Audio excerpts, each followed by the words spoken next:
اللهم إن لنا إخوانا وأحبابا رحلوا إليك وحلوا ضيوفا بين يديك، هذا حالهم لا يخفى عليك.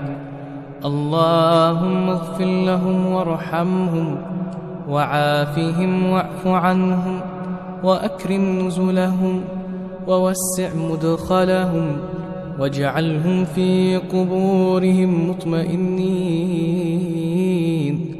ويوم قيام الأشهاد آمنين، وبجود رضوانك واثقين.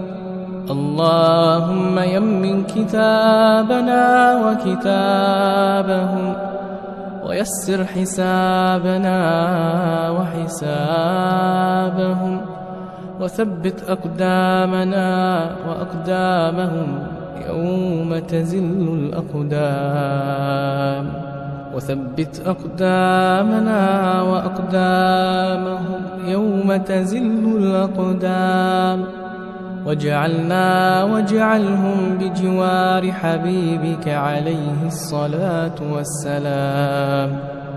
اللهم اعتق رقابنا ورقابهم من النار. اللهم اعتق رقابنا ورقابهم من النار. اللهم وإن كانوا محسنين فزد في حسناتهم، وإن كانوا مسيئين فتجاوز عن سيئاتهم برحمتك يا أرحم الراحمين. اللهم آتنا في الدنيا حسنة وفي الآخرة حسنة وقنا عذاب النار.